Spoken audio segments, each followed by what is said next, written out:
ఓం నారాయణ సమారంభాం వ్యాసశంకర మధ్యమాం అస్మదాచార్య పర్యంతాం వందే గురు పరంపరాం. శృతిస్మృతి పురాణానాం ఆలయం కరుణాలయం నమామి భగవత్పాదశంకరం లోకశంకరం. శంకరం శంకరాచార్యం కేశవం బాదరాయణం సూత్రభాష్యకృతౌ వందే భగవంతౌ పునః పునః. దివ్యాత్మస్వరూపులైన ప్రియ ఆత్మబంధువులారా, మనం కొంతకాలంగా ఈ ఆధ్యాత్మిక ప్రవచనములను జరుపుకుంటున్నాము. ఇందులో భాగంగా ఈరోజు మన ప్రస్తావన ఏమనగా, మొదట ప్రవచనములలో సద్గురు అనగానెవరు, సత్శిష్యులు అనగానెవరు అనేటువంటి మొదలుగా గల అంశములపైన మనం ప్రస్తావన చేశాం. ఈ రెండో భాగములో కూడా గురువు యొక్క లక్షణములేమి, శిష్యుని యొక్క లక్షణమేమి, వారి ఆచార వ్యవహారములు ఎలా ఉంటాయో అనేటువంటి అంశములపైన మనకున్న పరిజ్ఞానములో ప్రస్తావన చేద్దాం. నేడు సమాజములో ఈ గురు శిష్యుల పాత్ర అనేటువంటిది ప్రశంసనీయం. ఏ శాస్త్రములో చూసినప్పటికీ కూడా గురువు యొక్క గొప్పతనము, శిష్యుని యొక్క గొప్పతనము మనకు ఎంతగానో ప్రగాఢంగా కనపడుతూ ఉంటుంది. ఎవరు ఈ గురు శిష్యులిద్దరూ? ఈ గురు శిష్యులిద్దరూ కూడా సాక్షాత్తు పరమాత్మ స్వరూపులే. పరమాత్మయే శిశు స్వరూపంలో ఉన్నది, పరమాత్మయే గురు స్వరూపంలో ఉన్నది. ఒకే ఆకాశము, మరి బాండాకాశము, ఘటాకాశము, మఠాకాశము, మహాకాశము. ఎట్లయితే పలు విధములుగా తటాకములలో ఆకాశం కనపడుతుంది, బాండములో ఆకాశం కనపడుతుంది, అదే విధముగా పరమాత్మయే ఇక్కడ శిష్యుని రూపంలో ఉన్నాడు, బోధను గ్రహిస్తూ ఉన్నాడు. పరమాత్మయే సద్గురు రూపంలో కూడా బోధను ప్రబోధిస్తూ ఉన్నాడు, అంటే జ్ఞానం. కాబట్టి ఈ గురు శిష్యుల యొక్క ప్రబోధ సనాతన కాలం నుండి మన భారతదేశంలో ఆదర్శవంతమై నేటి నుండి నాటి వరకు కొనసాగుతూనే ఉంటుంది అవిచ్ఛిన్నముగా. గురువనగా సాక్షాత్తు పరబ్రహ్మస్వరూపుడని శాస్త్రములు మనకు ప్రబోధిస్తున్నాయి. గురవే సర్వలోకానాం భిషజే భవరోగిణాం నిదయే సర్వవిద్యానాం దక్షిణామూర్తయే నమః. చూడండి ఎంత దూరం వెళ్ళిందో మనకు. భవసాగరాన్ని దాటించేటువంటి వాడు గురువు. భిషజే అంటే వైద్యుడు, అంటే ఈ భవరోగాన్ని తొలగించేటువంటి వాడు, అంటే భవసాగరాన్ని దాటించేవాడు, భవరోగాన్ని తొలగించేవాడు. భవరోగము అంటే పుట్టుక, మరణము. ఈ జనన మరణాలే భవరోగం. అందరికీ ఉన్నాయి ఈ భవరోగం అనేది. కాబట్టి ఈ భవరోగము నుండి తొలగించేటువంటి వాడే వైద్యుడు. భిషజే అంటే వైద్యుడు. కాబట్టి అటువంటి గురువును మనం ఆశ్రయించాలి, సమాశ్రయించాలి అని శృతులు మనకు బోధ చేస్తూ ఉన్నవి. మనము బాగా సూక్ష్మంగా విచారణ చేయాలి, సద్గురువులను మాత్రమే సమాశ్రయించాలి. మనకెట్లా తెలుస్తుంది సద్గురువులని? వారు చెప్పే ప్రబోధలోనే మనకు అర్థమవుతుంది. ఉపనిషత్తుల యొక్క ప్రబోధ చెప్తున్నాడా, భారత భాగవతాల గురించి చెప్తున్నాడా, ఇక ఏమైనా హఠయోగము లయయోగాల గురించి చెప్తున్నాడా? ఇవన్నీ కూడా మంచివే, కాదనడానికి లేదు. భారతదేశంలో ఇలాంటి గురువులు ఎంతోమంది ఉన్నారు, మన పుణ్యమా అన్నట్టుగా. అసలు ఈ గురువులు అనేటువంటిది అసంఖ్యాకంగా ఉన్నారు. అయినప్పటికీ కూడా దత్తాత్రేయ స్వాములు వారు 24 మంది గురువులను ఎంపిక చేశారు. అంటే అందరూ కూడా గురుస్వరూపమే. ఈ ప్రపంచమే గురుస్వరూపము. గురుస్వరూపం అంటే పరమాత్మ స్వరూపం అని అర్థం. అన్నిటికంటే ఉత్తమమైనది, అన్నిటికంటే పెద్ద అయినటువంటిది, అన్నిటికీ మహో ఉత్కృష్టమైనటువంటి శబ్దం ఏది అంటే గురుస్థానం, గురు శబ్దం. అందుకనే మనకు ఎన్ని శాస్త్రములు ఉండినప్పటికీ కూడా గురు మొహతః మనకు శ్రవణం చేయమంటుంది శాస్త్రం. భగవద్గీత కూడా అలాగే చెప్తుంది. సకల వేదములు, ఉపనిషత్తులు, నిగమాగమములు, భారత భాగవత పురాణాలు అన్నీ కూడా గురువుకే పెద్దపీట వేశారు.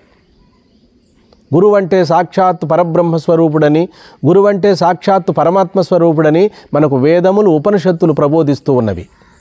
కాబట్టి సామాన్యులుగా ఉండే మనలాంటి వాళ్ళు సద్గురువులను ఎంపిక చేసుకోవడానికి కొంత సమయం పడుతుంది. అయినప్పటికీ కూడా శాస్త్రములలో సద్గురువు ఎలా ఉంటాడో బోధించడం జరిగినది. సుస్పష్టముగా శాస్త్రములు తెలపబడినవి. శ్రోత్రియులు బ్రహ్మనిష్ఠులు, శృతిసారం ఎరిగిన వారే గురువులు. శాంతి శమదమాది గుణాలతో ప్రకాశించేవారే గురువులు. ఎప్పుడూ ఇహపరములు రెండిటిని గురించి బోధ చేసేవారే గురువులు. ఒక బ్రహ్మజ్ఞానం మాత్రమే బోధ చేసేవారు కాదు. లోక వ్యవహారములో మానవుడు ఎట్లా నడుచుకోవాలని బోధించేవాడే గురువు. అందుకని మరి గురు శిష్యులు ఇద్దరు కూడా లోక వ్యవహారంలోనే ఉన్నారు, ఎక్కడో అరణ్యములో కాదు, బహుజన మధ్యములోనే ఉన్నారు. ఈ బోధ జరిగేదంతా బహుజన మధ్యములోనే. ఏకాంతములో ఈ బోధ జరిగినట్లయితే మరి సమాజంలోకి రావాల్సి ఉంటుంది. తపస్సు చేసినా, ధ్యానం చేసినా, యోగం చేసినా ఎప్పుడూ అరణ్యాల్లోనే ఉండమని అర్థం కాదు. తపస్సు చేసింది దేని కొరకు? పరమాత్మ కొరకు. పదే పదే పదే తపిస్తున్నాం. ఆ తత్వాన్ని, ఆత్మతత్వాన్ని, ఆత్మస్థైర్యాన్ని సంపాదించుకొని బహుజన మధ్యంలో వచ్చి లోక కళ్యాణం కొరకు ఉపయోగపడాలి. అదే మన సనాతన కాలం నుండి కూడా భారతదేశంలో మరి ఎందరో మహాత్ములు ఆత్మజ్ఞానము పొంది, అరణ్యాలలో ఆత్మజ్ఞానాన్ని పొంది బహుజన మధ్యంలో వచ్చి అందరికీ కూడా లోక వ్యవహారం ఎలా నడుచుకోవాలి, ఆత్మజ్ఞానంలో ఎలా నడుచుకోవాలని చెప్పి ఈ రెండిటికీ సమన్వయం కుదిర్చేవారే గురువులు. బ్రహ్మజ్ఞానం ఒకటే తెలిస్తే లోక వ్యవహారంలో నడుచుకోవడానికి అవకాశం ఉండదు. అందుకోసమే బ్రహ్మజ్ఞానంలో లోక వ్యవహారానికి సంబంధించిన ఎన్నో దృష్టాంతాలు చెప్తారు గురువులు. ఉపమాన ఉపమేయములన్నీ లోక వ్యవహారంలో తీసుకునేటివే, సాకారంగా తీసుకునేటివే. ఆత్మజ్ఞానమునకు ఇవి కేవలము ఉపమానమే కానీ ఆత్మకు సదృశ్యమైన పదార్థం ఇంకొకటి లేదు. సర్వం కలివిదం బ్రహ్మ నేహ నానాస్తి కించనః. మనకు చెప్పే ఈ ఉపమానాలన్నీ ఉపమానాలుగా తీసుకోవాల్సిందే కానీ నిరాకారమైన పరబ్రహ్మమునందు ఏ ఉపమాన ఉపమేయములు పొసగవు. అయితే అట్టి నిరాకార పరబ్రహ్మమునకు సాదృశ్యముగా సాకారంగా కొన్ని ఉపమానములు చెప్తున్నారు మన పూర్వీకులైన మహాత్ములు. పరమాత్మ ఎలా ఉంటుంది అంటే నిరాకారము, నిర్గుణము అయినప్పటికీ కూడా మనకు అర్థం కాదు, ఆకాశం వలె సదృశ్యమై ఉంటుందని చెప్తున్నారు. బ్రహ్మానందం పరమశుకదం కేవలం జ్ఞానమూర్తిం ద్వంద్వాతీతం గగన సదృశ్యం తత్వమస్వాది లక్ష్యం ఏకం నిత్యం విమలమచలం సర్వధీ సాక్షిభూతం భావాతీతం త్రిగుణరహితం సద్గురుం తం నమామి అని చెప్పి ఆ నిరాకార నిర్గుణ పరబ్రహ్మమును ఈ శ్లోకములో చెప్పారు. బ్రహ్మానందం పరమశుకదం కేవలం జ్ఞానమూర్తిం ద్వంద్వాతీతం గగన సదృశ్యం తత్వమస్వాది లక్ష్యం ఏకం నిత్యం విమలమచలం సర్వధీ సాక్షిభూతం భావాతీతం త్రిగుణరహితం సద్గురుం తం నమామి. బ్రహ్మానందం పరమసుఖదం. ఈ సృష్టిలో సుఖం ఇంకొకటి లేదంట, బ్రహ్మానందమే సుఖం. పరమసుఖదం కేవలం జ్ఞానమూర్తిం, జ్ఞానమే మూర్తి స్వరూపం. జ్ఞానమూర్తిం ద్వంద్వాతీతం గగన సదృశ్యం, ద్వంద్వాలకు అతీతమైనది.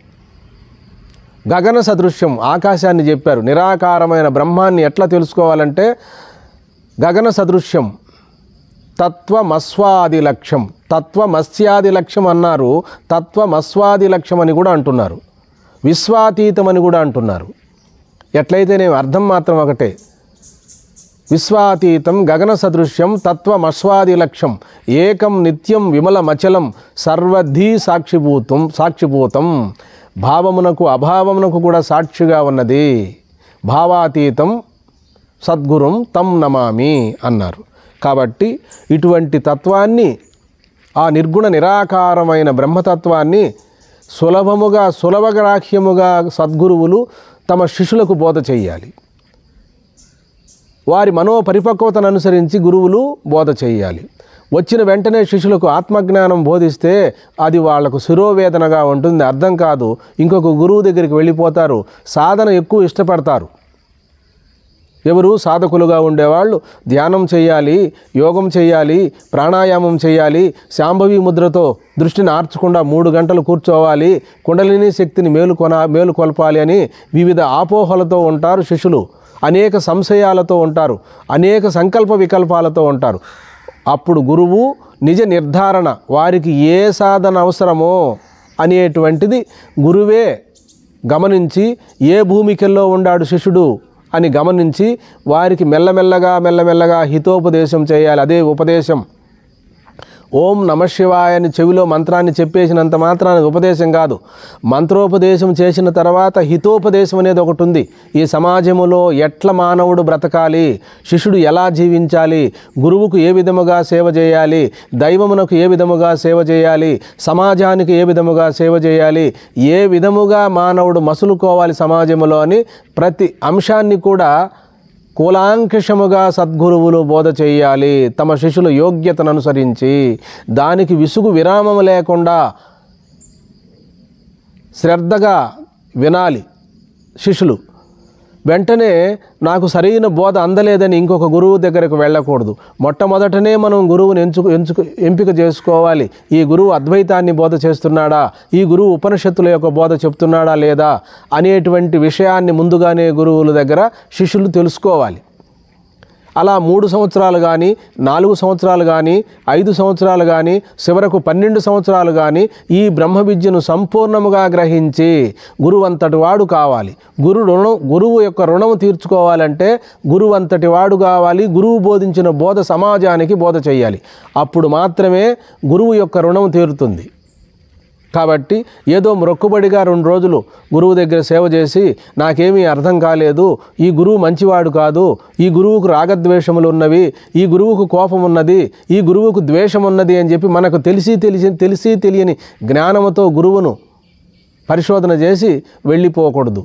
ఎక్కడికి వెళ్ళినా ఈ భూప్రపంచంలో ఎక్కడికి వెళ్ళినా ఇవి ఉంటాయి. గురువుల దగ్గరే కాదు అందరి దగ్గర కూడా ఉంటాయి. కానీ గురువులు వాటికి లోబడరు. గురువు రాగద్వేషాలను తన అధీనంలో ఉంచుకుంటారు, కోపతాపాలను కూడా తన అధీనంలో ఉంచుకుంటారు. శిష్యుల కొరకు అప్పుడప్పుడు కోపపడుతూ శిష్యులకు క్రమశిక్షణ ఇవ్వడం కొరకు వారు కోపం తెచ్చుకుంటారు. అలా మసులుకున్నటువంటి మహానుభావులు ఎందరో ఉన్నారు.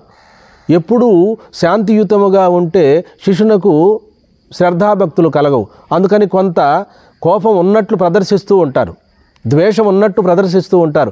నిజంగా వారి హృదయములో జ్ఞానాగ్ని చేత సమస్త దుర్గుణాలు దహింపబడి ఉంటాయి. ఈ గురుపదం అనేటువంటిది కానీ తత్వవేత్త అనే పదం కానీ మానవులు ఇచ్చినదే కానీ గురువులు పెట్టుకున్నదే కాదు. సద్గురువులని పెట్టుకున్న గురువులు ఎవరూ పెట్టుకోరు.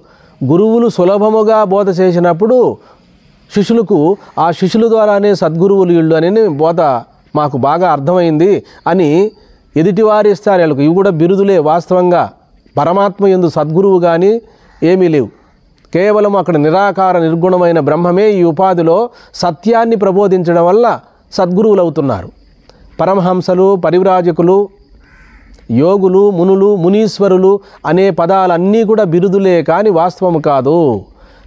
కలెక్టర్ పోస్టు మాత్రం ఉంటుంది, కలెక్టర్ పదవి మాత్రం పోతూ ఉంటుంది 5 ఏళ్లకు ఒక మారు. కొత్త కలెక్టర్లు వస్తూ ఉంటారు, కొత్త వ్యక్తులు వస్తుంటారు. కలెక్టర్ పోస్టు మాత్రం అలాగే ఉంటుంది. అలాగే గురువులు, ఈ మొదటి గురువులు పోతూ ఉంటారు, శిష్యులు గురుస్థానాన్ని అలంకరిస్తూ ఉంటారు. ఈ గురువు అనేది కూడా ఒక బిరుదే, పరమహంస అనేది కూడా ఒక బిరుదే, యోగి అనేది కూడా ఒక బిరుదే. ఇవన్నీ కూడా వారు ఎవరో పెట్టుకోరు. శిష్యులకు బోధన సులభంగా బోధించినప్పుడు వాళ్ళల్లో వీళ్ళు మాకు గురువులు, వీళ్ళు సద్గురువులు, వీళ్ళు శ్రోత్రియులు, వీళ్ళు బ్రహ్మనిష్ఠులని శిష్యులు బోధ విన్నప్పుడు గురువులకు ఆ విధమైనటువంటి బిరుదులు ఇస్తూ ఉంటారు. భగవాన్ రమణ మహర్షి విషయంలో కూడా ఇదే జరిగింది. కావ్యకంఠ గణపతి ముని అక్కడికొచ్చి బ్రహ్మ విద్యను తెలుసుకోవడానికి వచ్చాడు. ఆయనకు సులభంగా రమణ మహర్షుల వారు నీవెవరో తెలుసుకొనుము, నేననేటువంటి తలంపు ఎక్కడ పుడుతున్నదో, అది ఎక్కడ స్థితి పొందుతున్నదో, ఎక్కడ అంతమొందుతున్నదో అదే తపస్సు అన్నాడు. అంతకు పూర్వం కావ్యకంఠ గణపతి ముని 600 మంది శిష్యులు ఆయనకు. 6 మాసాలు ఇంటి దగ్గర ఉంటే 6 మాసాలు బయట తిరుగుతూ ఉండేవాడు. ఏదో తెలియని కొరత వెలితి నన్ను పట్టి పీడిస్తూ ఉన్నది స్వామి. స్వామివారు కొండపైన తపస్సు చేసే కాలంలో నాకు మీరు ఆత్మజ్ఞానాన్ని బోధించండి, తపస్సు అంటే నాకేమో తెలియలేదని అడుగుతాడు కావ్యకంఠ గణపతి ముని. అప్పుడు భగవాన్ రమణ మహర్షుల వారు కావ్యకంఠ గణపతి ముని ముఖం పైన చూసి, అట్లా ముఖాన్ని చూసి, నేననే తలంపు ఎందుండి పడముచున్నదో, ఎందుండి స్థితి పొందుచున్నదో, ఎక్కడ లయముందుచున్నదో, ఆది మధ్యమము అంతమము గుర్తించిన అదే తపస్సు అన్నాడు. అంతకు పూర్వం రమణ మహర్షి పేరు వెంకట్రామన్. కావ్యకంఠ గణపతి ముని ఏమన్నాడు? ఆయన అక్కడ ఆనందాన్ని పొందాడు, తపస్సుకు నిర్వచనం దొరికింది, సమాధానం దొరికింది. ఎక్కడెక్కడ తిరిగినా ఆయనకు సమాధానం దొరకలేదు. ఇంత సులభముగా నాకు బోధ చేశాడు కాబట్టి ఇతడు భగవంతుని స్వరూపమే, భగవాన్ రమణ మహర్షి అనే పేరు పెట్టాడు. అలాగే ఈ సద్గురువులనే పేరు కానీ, పరమహంసలనే పేరు కానీ, గురువులనే పేరు కానీ ఇవన్నీ కూడా శిష్యుల ద్వారా ఇవ్వబడతాయి, లేదా తెలిసిన వారి ద్వారా ఇవ్వబడతాయి. కాబట్టి అంత మాత్రమున మరి ఇవి తప్పని మనం భావించనక్కర్లేదు. ఎవరి నోటి నుండి సత్యములు వెలువడునో, ఎవరి నోటి నుండి సమాజం ఉద్ధరణ జరుగునో అటువంటి వారిని గురువులు అంటారు, ఆచార్య పురుషులు అంటారు. కాబట్టి ఉపనిషత్తుల్లో కూడా ఈ అంశము చెప్పకపోలేదు. శృతిసారం ఎరిగిన వారే గురువులని చెప్తూ ఉన్నారు. కాబట్టి ఈనాటి కాలంలో ఎందరో మహాత్ములు, మహనీయులు, మహాపురుషులు ఉన్నారు. వారిలో మనము సద్గురువులు ఎవరో, సామాన్య గురువులు ఎవరో, పరమహంసలు ఎవరో, పరివ్రాజకులు ఎవరో, యోగులు ఎవరో మనం గుర్తించలేము. అందుకని శాస్త్రమే ప్రమాణం. శాస్త్రములో కొలబద్ద ఉన్నది. శిష్యుడు ఈ లక్షణముతో ఉండాలి, గురువులు ఈ లక్షణాలు కలిగి ఉండాలని శాస్త్ర ప్రమాణం ఉన్నది. కాబట్టి శాస్త్ర ప్రమాణము ద్వారా మనం తెలుసుకొని అనన్య భక్తితో గురువుకు సేవ చేసినప్పుడు తప్పకుండా వారి ద్వారా ఆత్మజ్ఞానం కలిగి తీరుతుంది. ఇది విధి శాసనం, ఈశ్వర నియతి. శిష్యుడు శిష్య పాత్రను పోషించినప్పుడు గురువు గురు పాత్రను పోషిస్తాడు. తప్పకుండా ఆత్మజ్ఞానం అనేది పరంపరగా ఆచంద్రార్కమై నిలుస్తుంది. కాబట్టి ఇవన్నీ కూడా కట్టు కథలు కావు. ఇవన్నీ కూడా సహేతుకంగా శాస్త్రముల యందు లిఖింపబడి ఉన్నవి. ధర్మశాస్త్రముల యందును, ఉపనిషత్తుల యందును, భారత భాగవతముల యందును ఈ గురుశిష్య ధర్మములు అలాగే కొనసాగుతూనే ఉన్నవి. దయవంచి మేము చెప్పే ఈ ప్రవచనములలో ఏదైనా అక్షర లోపములు ఉండినా తేనెటీగులు పుష్పములు యందు వాలి మకరందము స్వీకరించినట్లుగా ఈ ఉపాధి నుండి భగవంతుడే నన్ను పలికిస్తున్నాడు. నేను కేవలం నిమిత్తము. నేను ముందుగా ఫ్రీ ప్లానింగ్తో మాట్లాడలేదు. ఏదో 4 వాక్యాలు నేను మీ ముందు చెప్తున్నాను. మేము తక్కువ చదువుకున్న వారిమి. భగవంతుని యందును గురువునందును సంపూర్ణమైన విశ్వాసం పెట్టుకొని నాకు విశ్వాసం ఉన్నదని నేను భావిస్తున్నాను. మా గురుదేవుల అనుగ్రహం నాకుందని భావిస్తున్నాను. భగవద అనుగ్రహం కలిగిందని అనుకుంటున్నాను. ఈ ఉపాధి నుండి దైవమే నన్ను ఇలా పలికిస్తూ ఉన్నది. సర్వే జనాః సుఖినో భవంతు, లోకా సమస్తా సుఖినో భవంతు. హరి ఓం.